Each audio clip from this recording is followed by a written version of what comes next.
Olá, senhoras e senhores.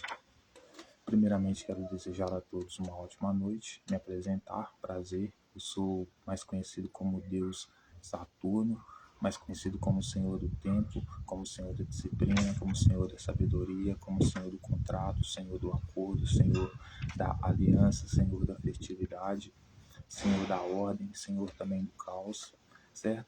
E também já me apresso em dizer que os deuses não existem, certo? Deuses são apenas projeções da imaginação humana. Nós projetamos, imaginamos os deuses que nada mais são semelhantes a nós mesmos. Por isso, toda vez que alguém fala em nome de Deus, fala em nome de si próprio, certo? Nós somos os verdadeiros deuses, certo? Mas no sentido em que eu encarno a entidade Saturno, Deus Saturno, o que eu quero dizer com isso é que eu encarno a sua disciplina, certo? A sua sabedoria e principalmente o seu controle sobre o tempo, porque é exatamente o que eu me proponho fazer hoje, a convidar você a fazer uma viagem no tempo, certo? E com muita disciplina, e com isso porque nós vamos fazer uma viagem no tempo, portanto uma leitura dos textos bíblicos, procurando entender o que o autor quis dizer, sem acrescentar ou retirar nenhuma vírgula, completamente comprometidos com a verdade, com a lealdade e com a honestidade, certo? Então por isso será uma abordagem mais científica, mais racional, certo? Menos dogmática, idealista, certo? Menos crente, digamos assim, né? Menos fundamentalista, certo? E mais séria, mais conectada com a realidade, com o único propósito objetivo de procurar entender o que o autor quis dizer com suas palavras, sem acrescentar e nem tirar uma vírgula, analisando diretamente o objeto, ok? Então, estabelecendo esse acordo, né, na condição de Senhor Saturno, estabelecendo esse contrato, esses termos e condições, eu quero convidá-los então a uma reflexão hoje, certo? Hoje, a reflexão que eu convido a todos vocês a refletir é sobre egoísmo, né? Quando a gente não quer dividir, quando a gente só pensa na gente, quando a gente não pensa no próximo. E perguntar para as senhoras e os senhores se uma pessoa que é líder, que seja um rei, um líder, dono de uma nação, um grande líder, ele pode ser egoísta? Ele deve trabalhar pensando apenas nos seus dias de vida? Ou ele deve sempre trabalhar construindo o próximo, né? Para que continue sempre a sua obra, né? Então, essa é a pergunta que eu quero fazer hoje. E convidar a vocês a se relaxarem, a ficar de boa. Então, faça o que vocês quiserem fazer para ficar de boa. Fume cannabis, tome uma dose, faça o que quiser. Apenas fique de boa, relaxe, fique tranquilo, para podermos meditar e refletir a respeito dos textos bíblicos. Inclusive, vamos falar de álcool hoje, envolvendo a polêmica também do metanol, né, no álcool, aqui no Brasil. E falar um pouco sobre o rei Salomão, sobre Bíblia e etc. Certo? Mas com uma pergunta que vai ser central nesse vídeo. Um homem que tem vocação para ser líder, ele deve ser egoísta? Ele deve pensar só nele? Ele deve pensar só a curto prazo? Ou ele deve pensar a longo prazo, pensar no construir algo não só para ele, mas para quem vem depois dele, para gerações e gerações depois dele, né? Como é um líder deve pensar? Eu acredito que o líder não deve ser egoísta, deve construir tudo a longo prazo, respeitar o tempo, né? Dar tempo ao tempo, construir coisas para que elas sejam construídas e fiquem, não apenas no meu tempo de vida, mas além de mim, que todos que vierem depois de mim possam usufruir. Por que eu estou falando isso, senhoras e senhores? Porque hoje eu quero convidá-los a refletir sobre um personagem muito interessante da Bíblia, que é o Salomão, que algumas pessoas dizem que ele escreveu o livro de Eclesiastes. E exatamente o livro de Eclesiastes vai tratar a respeito disso que eu estou falando aqui agora, sobre egoísmo. E muitas pessoas veem o Salomão, ou o livro aqui de Eclesiastes, como um livro de sabedoria para fazer exatamente o que está aqui.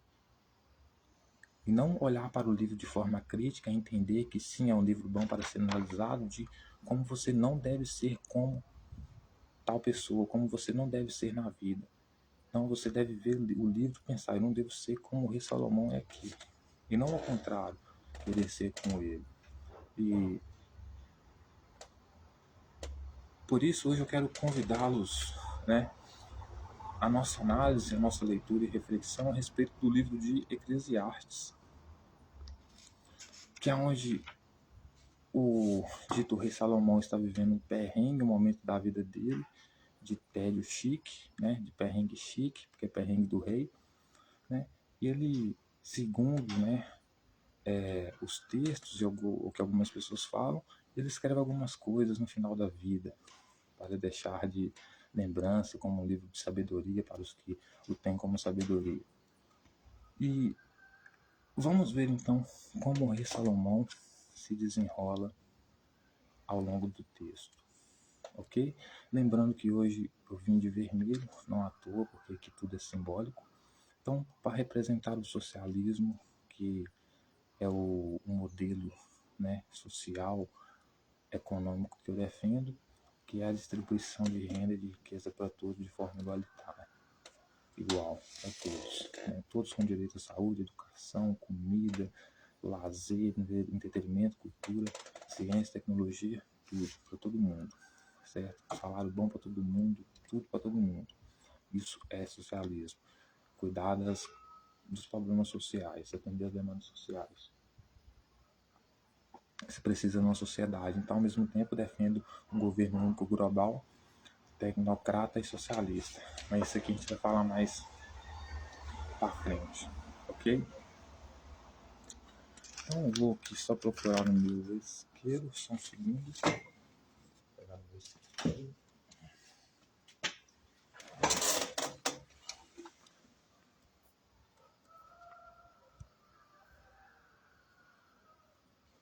E começar a reflexão de hoje. Acendei meu cigarro, já me hidratei hoje, já estou de boa, já me mediquei com a erva, eu fumo cannabis, mas vamos refletir sobre o rei Salomão então. O galo tá cantando.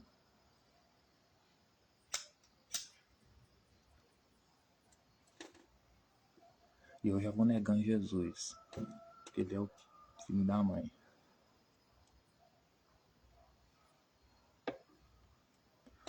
Então nós vamos ler o texto do rei Salomão e vamos refletir a respeito do texto, ok? Sempre lembrando, um bom rei, um bom líder, né? Um estadista, o rei, como nós chamamos aqui, ele deve ser egoísta? Não, ele não pode ser egoísta. Ele tem que pensar sempre a longo prazo, sempre construir pensando exatamente em deixar a herança, não só para os seus escravos, como para a sua nação, como para a sua família, para todos. Isso é um bom líder. Mas da forma como o rei Salomão está aqui, entristecido, mostra a frescura dele, né? O quanto ele é fresco e está tendo um perrengue chique, na verdade, né? Porque ele começa dizendo o seguinte, o livro de Eclesiastes, ele vai começar dizendo no capítulo 2, vaidade das possessões.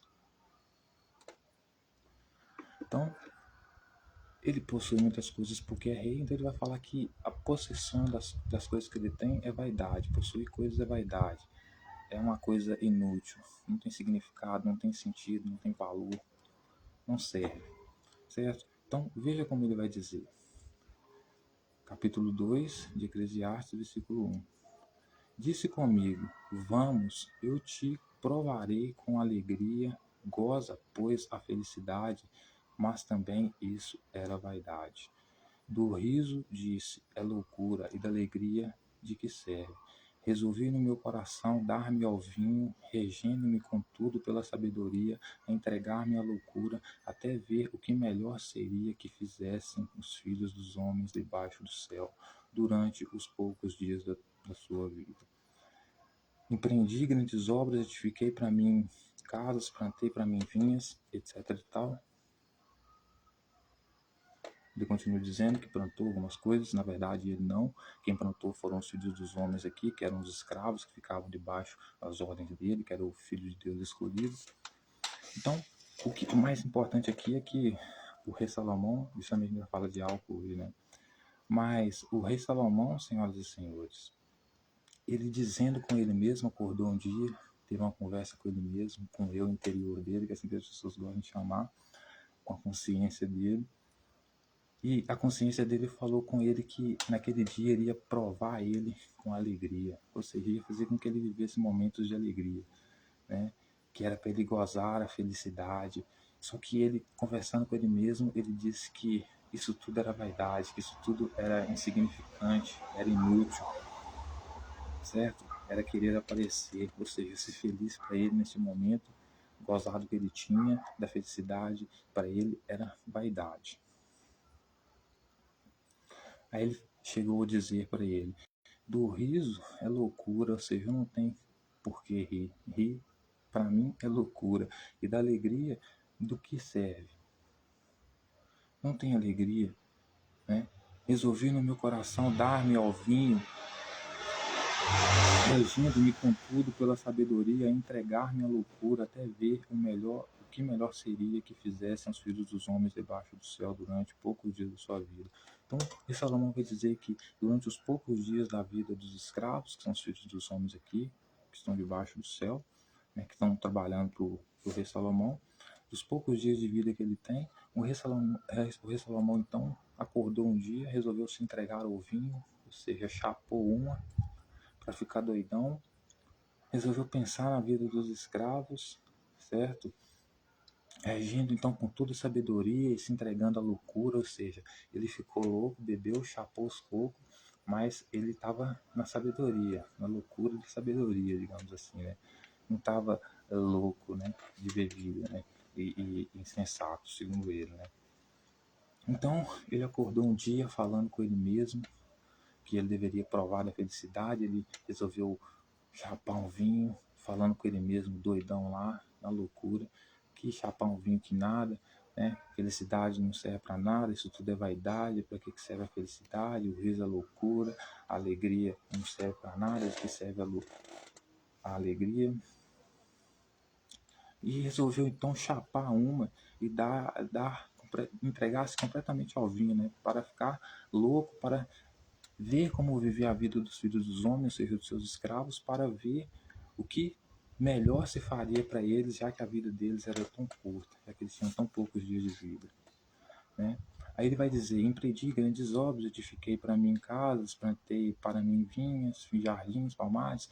Aí ele vai dizer que também teve todas as gostosuras das mulheres que ele queria, ou seja, ele teve todas as mulheres que ele quis, teve o de bom que as mulheres produziam, teve muitos escravos, enfim, teve tudo isso. Edificou o templo de Jerusalém, certo?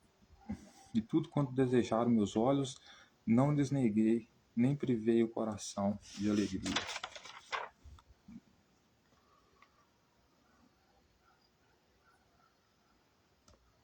Então ele vai dizer que se alegrava com todas as fadigas dele, e isso era recompensa. Ele tinha recompensa das fadigas dele. A recompensa das fadigas dele era o que ele tinha dito no versículos anteriores lá, que era o quê? Ter os escravos e ter tudo que ele tinha construído. Porque na verdade não construiu nada, foram os escravos que construíram, né, dele.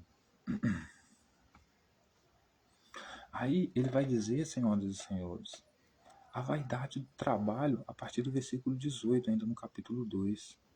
Ele continua dizendo assim: também aborreci todo o meu trabalho com que me fadiguei debaixo do sol, visto que o seu ganho eu o havia de deixar a quem viesse depois de mim. E quem pode dizer se será sábio ou estulto? Contudo, ele terá domínio sobre todo o ganho das minhas fadigas e a sabedoria debaixo do sol. Também isto é verdade. Então me empenhei porque o coração se desesperasse de todo o trabalho em que me afadigara debaixo do sol, porque há homem cujo trabalho é feito com sabedoria, ciência e destreza, contudo deixará o seu ganho como porção a quem por ele não se esforçou. Também isso é vaidade, grande mal. Pois ele tem Pois que tem o homem de todo o seu trabalho e da fadiga do seu coração, em que ele anda trabalhando debaixo do sol, porque todos os seus dias são dores e o seu trabalho desgosto. Até de noite não se descansa o seu coração, também isto é vaidade. Então, o rei Salomão acorda, chapa uma, tem uma conversa com ele mesmo, resolve, na loucura de ter entregado-se a bebida, mas com sabedoria, segundo ele. Não sei se existe algum bêbado sábio, né? Talvez exista, né? Mas na sabedoria dele. Se entregou a bebida, resolveu chapar umas, resolveu fazer umas críticas ao trabalho. E segundo ele, ao trabalho que ele havia exercido. Ele não, os submissos a ele, né? Os escravos dele. Então ele vai dizer, também aborreci todo o meu trabalho. Ele vai dizer que ele entristeceu todo o trabalho dele, que ele havia fadigado debaixo do sol. Lembrando que ele não fadigou nada, quem levantou cada pedra, quem construiu tudo que ele queria eram os escravos, então quem fadigou foi os escravos, né? Mas ele que ficou cansado, porque ele é um perrengue chique, né? Os outros trabalham, os escravos trabalham, constroem tudo para ele, e ele que fica cansado. Tá. Aí ele vai dizer que aborreceu todo o trabalho dele, entristeceu todo o trabalho dele, ele estava fadigando debaixo do sol, né? Só porque ele viu que todo ganho ele havia de deixar a quem viesse depois dele. Então, ou seja, o rei Salomão não é um exemplo a ser seguido, por quê? Porque ele demonstra um exemplo de egoísmo. Porque qualquer pessoa que constrói um império tem que entender que o império ele deve ser construído a longo prazo e dentro de um círculo, de uma aliança, de um contrato, de um acordo, né? Aonde esse governo continua existindo. Portanto, as suas instituições, etc. e tal. Monarquia, inclusive. Né? Então, é normal que um rei crie um império já para deixar para o seu filho. Se ele vai ter certas condições ou não, isso aí vai depender se você vai preparar ele bem. Né? Mas, enfim, a mentalidade de um rei, de um líder, é construir um espaço, mas para que todos possam ter acesso àquele espaço, mesmo depois da morte dele, ou que ele gerou, que ele construiu. Que ele construiu nada, o povo construiu, né? Ele, os vassalos deles construíram, né? Mas o rei Salomão demonstra egoísmo, porque ele ficou triste, aborreceu, entristeceu o trabalho dele, que ele havia se fadigado, que vai ser fadigado de novo, quem se fadigou foi os escravos, mas porque ele talvez tinha que deixar, ele entristeceu do trabalho dele, porque ele tinha que deixar o trabalho dele para os vassalos, o que ele construiu, que os próprios escravos construíram, mas ele se diz que ele foi o construtor. Ele tinha que deixar para os escravos dele, para os herdeiros dele. Então ele ficou triste e viu que não compensava trabalhar para construir nada. Por quê? Porque ele ia morrer e alguém ia vir depois dele para herdar o que ele construiu. Ou seja, ele não tem pensamento de um líder, porque o pensamento de um líder é exatamente fazer com que esteja garantido um herdeiro, para que dê continuidade ao seu império, ao que ele construiu, né? Sobre gerações e gerações. Mas o rei Salomão, ele tem um perrengue chique. E o perrengue chique dele é que ele era um filósofo maldito da época dele que só sabia fumar um charuto, sabia fumar um charuto e beber um vinho. Resolveu beber muito vinho, fumar muito charuto, ficou doidão lá e resolveu ficar tristinho, porque, segundo ele, o que ele havia construído até ali, na sua velhice, estava prestes a morrer. Ele ficou triste por tanto que ele teve construído, porque ele ia ter que deixar para alguém. Ou seja, egoísta nunca deve ser um exemplo a ser seguido, porque não é um bom líder. Né? Aí ele vai dizer, e quem pode dizer se será sábio ou estúpido? Contudo, ele terá domínio sobre todo o ganho das minhas fadigas e sabedoria debaixo do sol. Também isso é verdade. Ele vai dizer, quem vai garantir se ele é inteligente, se o que vai vir depois de mim é inteligente, se ele é o cara, se ele é esperto, ou se ele não é? Né? Porque ele vai ter toda a minha herança, vai herdar tudo que eu construí. Então, ou seja, ele é um rei fracassado, porque se ele fosse um bom rei, ele pensava o seguinte, eu já vou programar uma criança, um filho, para que venha depois de mim. Né? para dar continuidade ao nosso império, ensinar para ele toda a história da família, tudo que nós lutamos para construir, para que ele dê continuidade, importância simbólica disso e tudo mais. Mas o rei Salomão, como ele não se programa, ele tem dúvidas de que se alguém que vai tomar o lugar dele é astuto ou sabe como ele, que sendo ou não vai tomar o lugar dele. Então ele deveria se preocupar não se alguém vai tomar o lugar dele ou não, porque alguém vai tomar o lugar dele, porque essa é a continuação do império, do Estado, do poder. Mas sim, se os que vão estar no lugar dele estão preparados ou não. Mas quem está preparando ele? Ele está preparando? Se ele está preparando, ele tem respostas para isso. Mas se ele não está preparando, ele precisa então se aborrecer com todo o seu trabalho, colocando tudo a perder, porque não sabe se tem alguém, segundo ele, à altura dele, para dar continuidade ao que ele construiu. Certo? Aí ele vai dizer, então me empenhei porque o coração se desesperasse de todo o trabalho em que me afadigara debaixo do sol. Porque há um homem cujo trabalho é feito com sabedoria, ciência e destreza, contudo deixará o seu ganho como porção a quem por ele não se esforçou. Também isto é verdade e grande mal. Então, ele se julga como o supra-sumo da inteligência, dizendo, eu construí o templo de Jerusalém, eu não sei se vai vir um outro à minha altura para herdar o que eu construí, para que tenha um trabalho como o meu, feito com sabedoria, com ciência, com conhecimento, né, que quer dizer, e com destreza. Né? Contudo, eu vou ter que deixar o ganho como porção a quem a ele não se esforçou. Né? Também isto é vaidade e grande mal, mas isso não é vaidade nem é grande mal, isso não é insignificante, como ele diz, sem sentido e grande mal. Porque é exatamente assim que funciona. Por isso é herdeiro. Você constrói para que o seu filho, que exatamente não fez nada, continue trabalhando nesta obra. Para que depois o filho dele, que também não fez nada, continue trabalhando nessa obra. E assim continue a existência do império. Então, o grande mal, rei Salomão, é você se desesperar e ficar triste, querer destruir com tudo, ficar chateadinho, aborrecer do seu trabalho, ou seja, do trabalho dos escravos, porque você certamente não faz nada, quem faz é os escravos. Mas tudo isso porque você vai ter que deixar os ganhos para aqueles que, segundo você, nada fizeram. Portanto, poderiam ser seus vassalos, seus escravos, que na verdade tudo fizeram, sem eles você não tinha nada. E também para os seus filhos e herdeiros que viriam depois de você.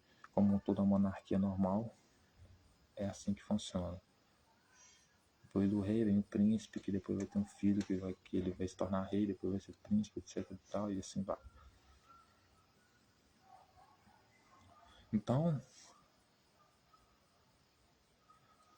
se você sente que o que vai vir depois de você não tem destreza, não trabalha com sabedoria, com conhecimento, ciência, destreza, como você diz, é porque você não está sendo confiante, um líder confiante, sábio o bastante para programar o seu próximo herdeiro para que seja exatamente como você. Porque se você fizesse isso, você não tinha essa preocupação. Mas você não programa porque você é egoísta. Desde o início do seu império, você só queria que seu império existisse enquanto você existisse. Então por isso você tem preocupações se os que herdaram depois de você terão a mesma sabedoria que você. Por quê? Porque você não deu sabedoria para eles. Você deixou a desejar. Porque você é um egoísta, um péssimo líder. Aí ele vai continuar dizendo, pois que tem o homem de todo o seu trabalho e da fadiga de seu coração, em que ele anda trabalhando debaixo do sol? Ele faz uma pergunta para ele mesmo, porque está tendo uma conversa com ele mesmo, né? Então, ele se pergunta por que, pois que tem de todo, pois que tem o homem de todo o seu trabalho e da fadiga do seu coração, em que ele anda trabalhando debaixo do sol. O seu escravo, o seu vassalo, nada. Porque como você mesmo disse, só porque você vai ter que deixar para o seu vassalo de herança aquilo que segundo você construiu, mas quem construiu foi os seus vassalos, seus escravos, você já quer desistir de tudo. Né? Então certamente ele não vai ter nada. Justamente por quê? Porque você é líder dele. Porque se eu fosse líder dele, eles teriam certeza de que seriam herdeiros, que eu não me preocuparia com eles sendo herdeiros, porque eles dariam continuidade à existência nossa, que está junto com a existência do império, simbolicamente.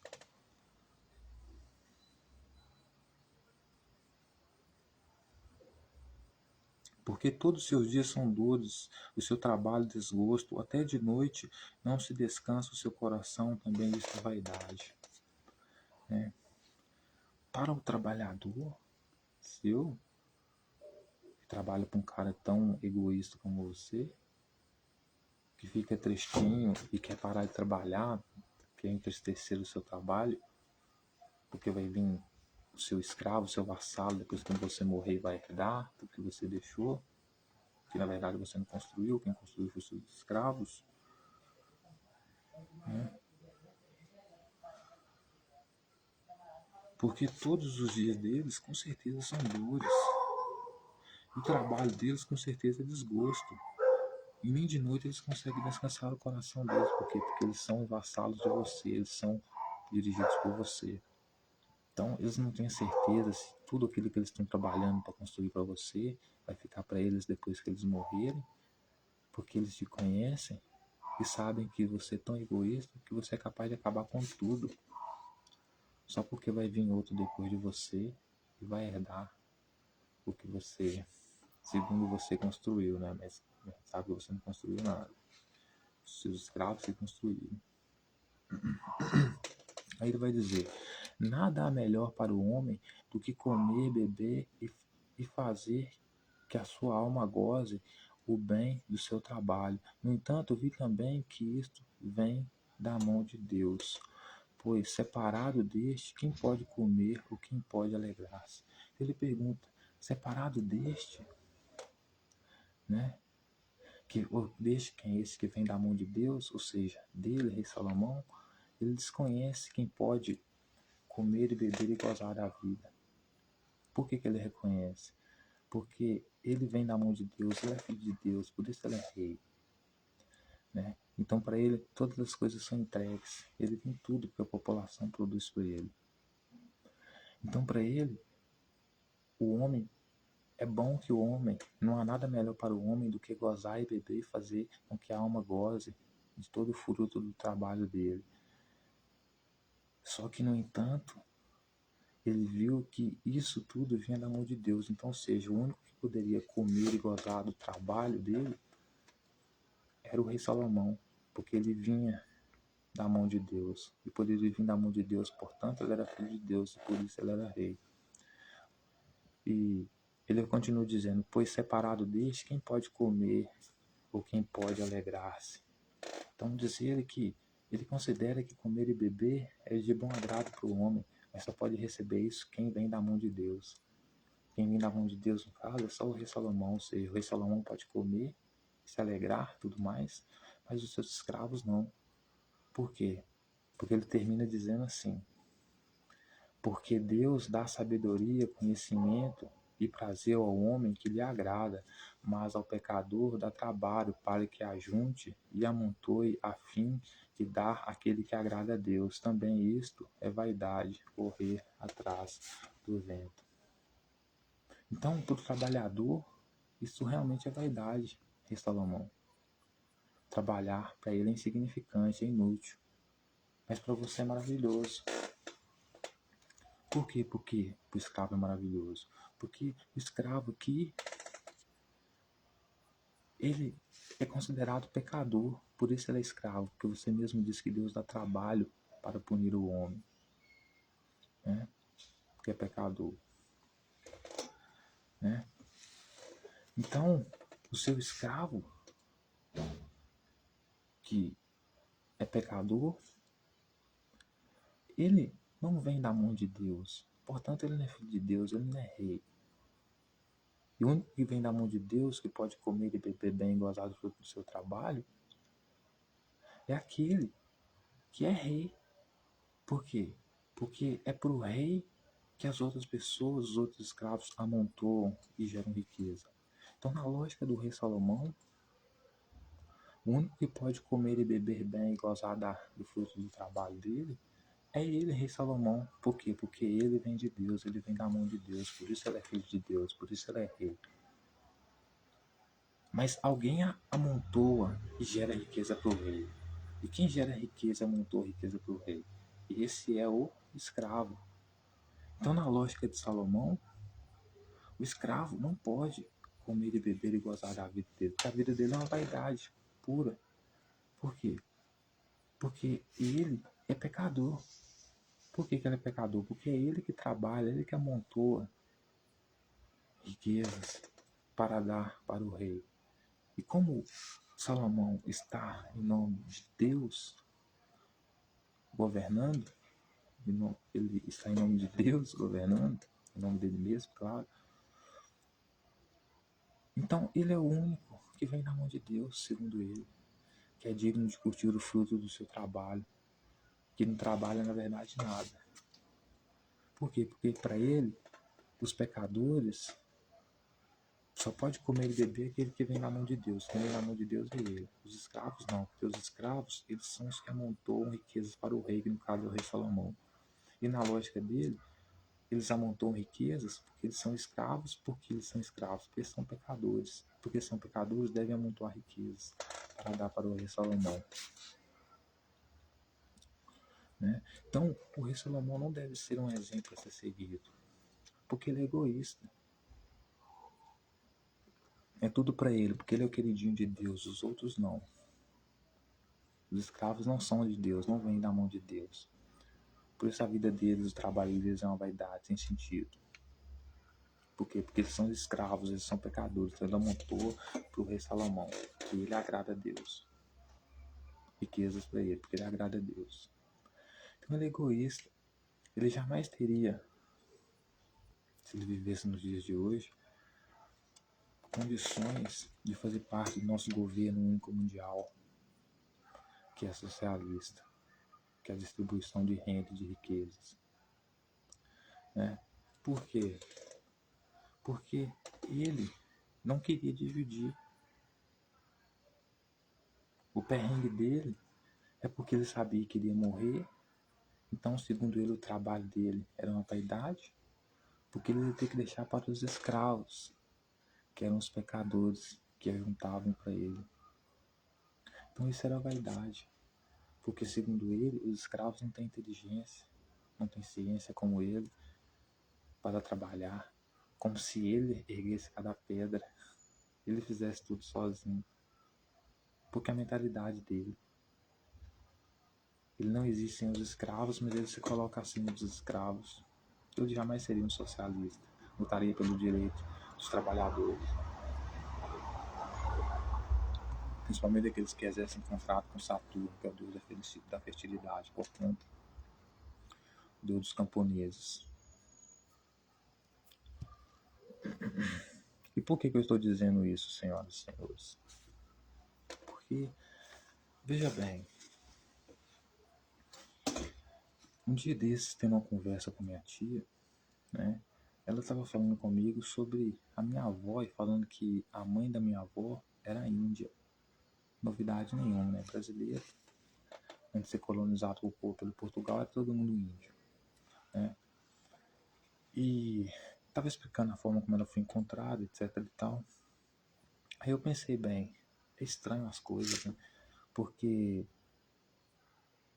eu moro em Abricampo, né? Sou basicamente dono dessas terras também, junto com os que nasceram aqui, índios também, né? Mas o poder executivo da nossa cidade, em pleno ano de 2025, coloca como placa de bem-vindo à nossa cidade, como a cidade do Senhor Jesus Cristo. Seja bem-vindo a Abricampo, porque Abricampo é a cidade do Senhor Jesus Cristo. Eu nem conheço esse cara, nem sigo esse cara. Eu, por exemplo, sou ateu, né? Sou excluído, então, da minha própria cidade, né? Por que eu estou falando isso? Porque eles são assim, né? Colonialistas, eles invadem, né? E roubam as terras dos outros, né? E por que eu estou dizendo isso, senhoras e senhores? Porque a mentalidade do cristão, que hoje em dia é o que mais segue esse rei Salomão aqui, ela é uma mentalidade egoísta, né? Por que eu estou dizendo isso? Porque abre campo, ela deveria ser dos abrecampenses, não do Senhor Jesus, não de um grupo cristão. E aqueles que não são cristãos, então, não são da cidade, não pertencem à cidade, não são donos da cidade, né? E por que eu digo tudo isso? Porque esses dias eu passei uma situação um pouco constrangedora. Tem uma família aqui, de pessoas mais bem-sucedidas aqui de burgueses na minha cidade, que são católicos, bem fundamentalistas mesmo, né? E eu dançando um break dance, ouvindo um rap, né? Que passa sempre a mensagem das ruas, né? Dançando um break, no som do rap. Essa menina chegou e pediu para eu não poder sair do lugar onde eu estava, né? Como se eu não quisesse conviver comigo. Eu fui e falei com ela, pô, a gente tem que aprender, né, a dividir o espaço, a ficar juntos, só porque o mundo é de diversidade, as pessoas são diferentes, etc e tal, a convivência é a única forma, né? Mas mesmo assim a mãe dela, que estava perto dela, não fez nada para corrigir ela, etc e tal, né? Ou seja, família de cristãos, né, que sabem que eu sou ateu, né? Então, é importante pensar nisso, por quê? Porque eles não sabem dividir. Eles são egoístas. Porque na última enchente que teve na nossa cidade, por exemplo, né, Coreto, esse mesmo lugar que eu estava, foi completamente destruído. E eu resolvi, né, participar da mão de obra, doar meu tempo para a mão de obra para reconstruir o Coreto, né? Tive meu suor derramado sobre aquelas pedras, sobre aquele chão, reconstruímos a praça. Pedi algumas autoridades para que colocasse piso liso justamente para que a gente pudesse aproveitar o lugar para dançar no círculo, né? Tudo a ver com Saturno, dentro da aliança, dentro do contrato, dentro do jogo, né? E, enfim, por direitos, né? Justamente por ser campense, descendente de índio, eu sou basicamente dono da terra, né?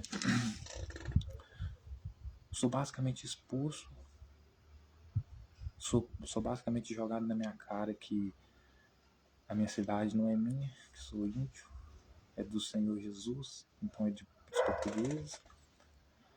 Sou obrigado a ter isso com placa de bem-vindo na minha cidade. Sou obrigado a ter uma família católica fundamentalista me expulsando de lá, né? Me parece que não gosta muito do meu estilo, né? Enfim, e assim, veja bem, tive meu suor derramado lá, ajudei a construir, dei mão de obra para construir a praça, o coreto justamente para a gente dançar, e eu, que sei dividir, que não sou egoísta, né? Estava tendo que lidar com a tropa do rei Salomão, que é egoísta, não gosta de construir as coisas para os outros, né? Que não derramou nenhum suor ali, mandar me embora dali, dançar em outro lugar. Enquanto eu, pelo contrário, com muito mais cultura que ela, estava deixando que elas, mesmo sendo diferente que eu, pudesse utilizar o mesmo espaço que eu, a gente dançar e ficar de boa, né? Então, esse é o nível que nós estamos hoje. Veja como é complicado.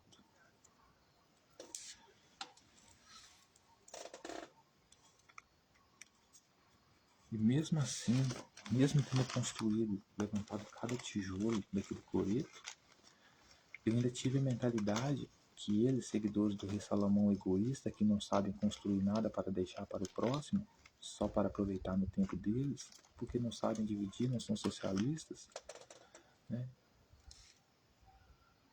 Sou obrigado a conviver com uma pessoa com mentalidade retrógrada dessa, enquanto eu trabalhei naquele coreto. Se eu tivesse o mesmo pensamento que ela, porque eu construí, né, igual o rei Salomão, eu ia ficar aborrecido, então eu ia destruir tudo antes de eu morrer, porque eu não queria que ninguém mais usasse. Mas pelo contrário, eu construí já pensando anos à frente, a longo prazo, que eu estava construindo não só para mim usar, mas para outras pessoas usarem. Assim como eu nunca participei de campeonatos de dança de break dance, né, mas por não ser egoísta, por querer que os meus companheiros também da mesma área ganhem com isso, eu recorri, né, aos deuses, se eu posso chamar assim, dessa geração, né, para pedir que o breakdance tivesse uma luz jogada sobre o breakdance diante do mundo para que o breakdance fosse uma dança também conhecida. Aí veio, né, a oportunidade de colocar o break nas Olimpíadas, que foi muito importante. Então, assim, eu nunca fui para o campeonato, mas eu tenho mentalidade de líder, porque mesmo nunca indo para o campeonato, estou lutando pelo direito da cultura, do bem maior, do bem comum, ou seja, do break, que vai ser cada um de nós no futuro. Então, mesmo que eu não esteja aqui no campeonato muito grande, esteja ainda na minha cidade, trazendo break na minha cidade, eu estou fortalecendo e pedindo para que outros dançarinos participem de palcos ainda muito maiores do que na minha cidade, que é tão simples aqui, como as Olimpíadas, por exemplo. Recorrer aos deuses para que isso acontecesse. Lembrando que os deuses são autoridades humanas que mandam muito. Então, veja a diferença da nossa mentalidade, senhoras e senhores.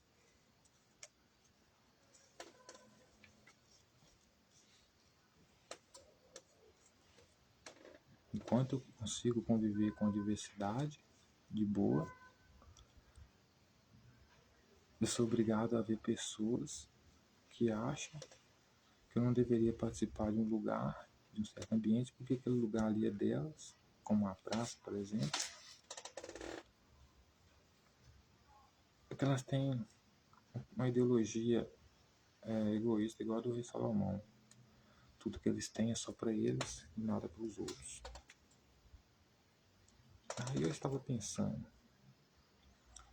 se o próprio rei Salomão estava enchendo a cara para pensar nessas coisas, aí eu pensei, será que o serviço de inteligência do estado de São Paulo realmente é inteligente? Porque a gente vai entrar na questão do metanol aqui. Porque muitos estão falando que o PCC tem envolvimento com isso. Metanol na bebida, eu acredito que pode sim. Só que o serviço de inteligência do estado de São Paulo diz que não, porque o PCC não iria fazer desse tipo de atividade do jeito que está fazendo, porque ia perder lucro, ia perder renda com metanol dentro das bebidas que eles vendem, faturando. Aí eu pensei, será que isso faz sentido?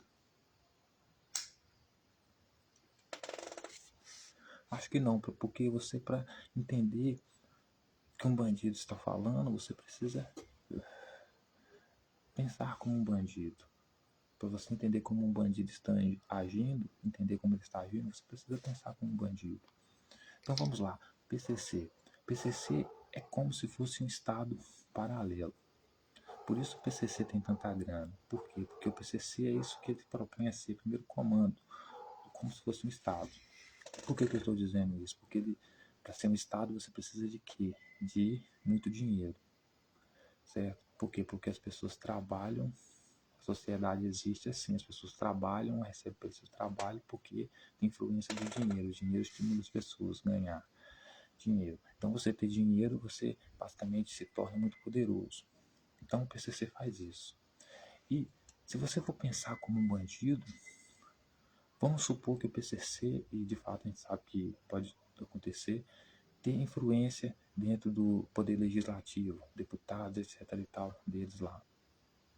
Se eles estivessem adulterando as bebidas para ganhar dinheiro, se estivesse adulterando, eles poderiam estar fazendo isso para ganhar dinheiro ou para perder dinheiro? Para ganhar dinheiro, com certeza.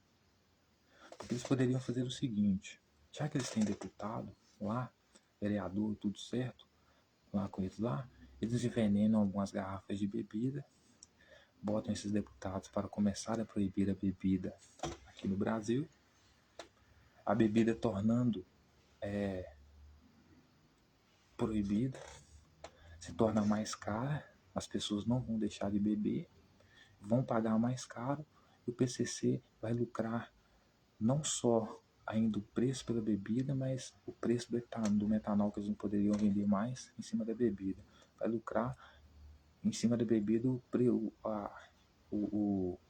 a nota do metanol que eles poderiam estar vendendo também. Por quê? Porque, veja bem, com a maconha proibida, eu tive que recorrer a um cara e comprar 13 cigarros por R$ 50. É um preço absurdo, muito caro, meu filho. Muito caro. Mas, porque está proibido, eu não posso recorrer a qualquer um, porque muitas pessoas vão ficar contra a lei, mas eu preciso utilizar. Então, o consumo não abaixa, mas as pessoas que têm para vender, que abaixa o número de pessoas. Mas o consumo continua o mesmo. Então, o que acontece? Essas pessoas, para vender, elas acabam vendendo mais caro por causa do risco. Então, um cara que ia comprar uma bebida normal, né, legalizada em algum lugar, ele compra essa bebida na mão de um traficante 3 vezes mais caro. Por quê? Porque está proibido. Então seria uma estratégia muito boa do PCC para ganhar dinheiro, já que eles não podem ganhar dinheiro com etanol, e a maior fonte deles pode ser as drogas, então tornar a bebida proibida, então para isso infectando todas as bebidas, causar uma polêmica, um caos, como se a bebida estivesse matando as pessoas. Cria a lei que proíbe esse tipo de bebidas, tem pessoas que frequentam festas, não vão conseguir ficar sem essas bebidas, vão ter que recorrer aos traficantes que vão vender, aí por esse produto ser ilegal e ser mais difícil de ser encontrado, vai ficar mais caro. Ou seja, o PCC vai continuar faturando mais ainda, com a proibição das drogas. Aí, quando você vem com o Tarcísio de Freitas, né, mano, falando que as outras bebidas alcoólicas todas estavam sendo adulteradas, mas ele ia começar a ficar assustado se começassem a adulterar a Coca-Cola. É como se ele estivesse dizendo assim, claro que ele não disse, mas como se ele estivesse dizendo assim, pessoal, vamos começar a beber Coca-Cola e parar de beber vodka, certo? Coisa que não daria certo. Não daria certo, as pessoas continuariam bebendo álcool e ainda misturado com vodka, né? Então, as pessoas iriam adulterar do mesmo jeito. Sem contar que não é só bebida que é adulterada, é um monte de coisa que é adulterada, né? Um monte de coisa que vem cheio de química, né? De alimento, etc e tal, bebida, etc e tal. Então, não há muito...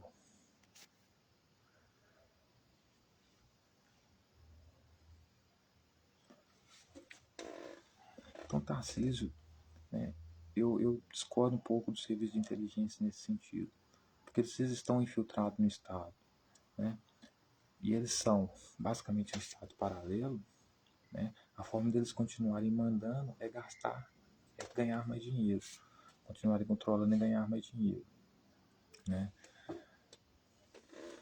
Por isso ser como Estado, porque o Estado tem que ter um monopólio principalmente da grana, né? E o que a gente precisa fazer, né, para combater isso? A gente precisa trazer o nosso governo socialista, governo mundial socialista tecnocrata. Por quê? Porque eu, sinceramente, acho que a bebida alcoólica é muito ruim, mas como eu não quero cobrir o mundo com o meu umbigo e dizer, encaixar o mundo, de ver o mundo só a partir de baixo do meu umbigo e dizer como as pessoas têm que viver do jeito que eu acho que tem que ser, e não deve ser assim, porque as pessoas devem fazer o que elas querem, né, no sentido de serem livres, não para matarem umas às outras, e claro, não é bom ficar cagando regra, né, mano? Mas por que um governo tecnocrata? Porque você torna o dinheiro completamente digital. Você colocando o smartphone na mão de todo mundo, você pode fazer distribuição de renda como se fosse o Bolsa Família, mas numa forma de dinheiro digital. Assim, o governo com o monopólio do dinheiro digital, tendo controle sobre ele, né? Aí, o que acontece? Ele consegue rastrear o dinheiro, para onde está indo, com o que está sendo gasto, sobre todo mundo, todo cidadão, todo funcionário público. Então, ele consegue rastrear o dinheiro e tudo mais. Aí você consegue fazer a distribuição de renda, né? Trazer o socialismo, o governo único mundial, e ao mesmo tempo trazer as cidades inteligentes, onde você vai colocar câmera por todo lado, suas conversas no telefone vão ser acessadas, para, no caso de precisar de investigação, né? Para que a gente possa saber que todos estão conectados, muito conectados à internet, ao Estado, né? E fazer com que tudo que você precisa, seja como uma cidade pequena, esteja como aqui na minha cidade, por exemplo, a 20 minutos, por exemplo, da sua casa.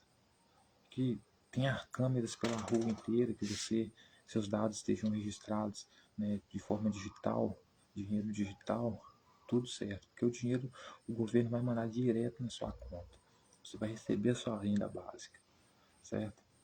Justamente porque para você não morrer de fome, né? E tudo isso só tem como com o governo único mundial, socialista, vermelho, certo? Que as pessoas chamam de comunista também. Com tecnocracia, com governo único mundial socialista. Dá para fazer a distribuição de renda, dá para ter controle do dinheiro. Porque se a gente continuar com dinheiro físico, o PCC e essas outras facções criminosas vão conseguir desviar esse dinheiro, né?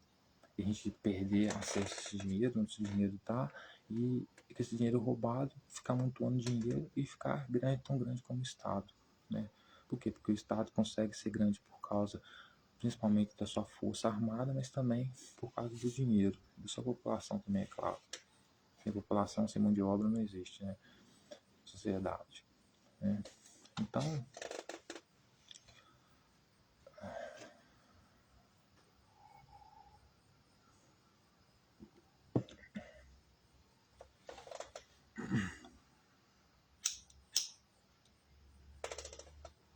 esse é o meu convite para todas as senhoras e os senhores.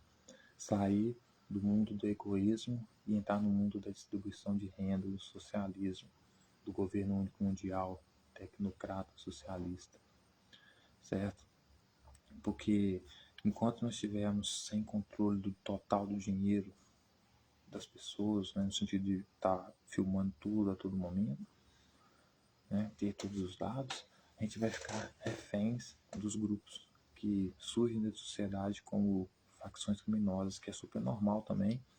Por quê? Porque a gente todos viemos com habilidades caçadores-coletores, né, com instinto de caçadores-coletores, né. Conseguimos viver em sociedade porque somos seres de cultura, né? Mas o nosso instinto verdadeiro é de montar gangue e atacar outras pessoas, né? Então, na sociedade, seja ela como for, sempre vai ter risco de ter gangues, porque gangue é um comportamento bem primitivo, automático da espécie humana, né? Se juntar com outros ali, meter o pau em outros ali. Às vezes o cara era para brigar, para roubar comida, né? Mas hoje briga até de diversão, porque é no instinto mesmo. Então, para isso, a gente precisa ter câmeras em todos os lugares, dinheiro digitalizado, justamente por quê? Porque através da tecnologia a gente tem acesso a todos, a todo momento. Cidade 24 horas por dia vigiada, certo? E tudo isso só com a união de todos os países, China como potência tecnológica e científica, Brasil como agricultura, que precisa alimentar todo mundo, mas trocando tecnologia e ciência também, Rússia como potência militar, né?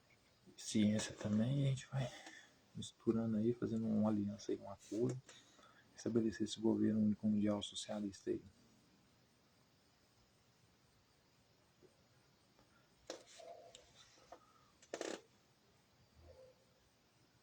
Porque essa é a única solução que nós temos, né? Porque como o rei Salomão disse, né, o pecador ele ajunta a riqueza para dar para o que agrada a Deus, ou seja, agrada a Deus lá é sempre o rei, a autoridade. O que acontece? Você acaba criando a mais-valia, né? Você acaba sugando todos os recursos do trabalho do seu funcionário para enriquecer, né? Isso é uma mais-valia, né? E isso se chama capitalismo, se chama egoísmo, se chama império do rei Salomão, né?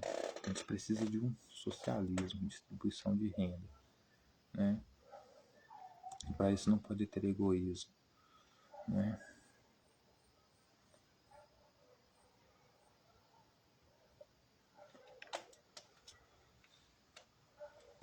Para isso não pode ter egoísmo, senhoras e senhores.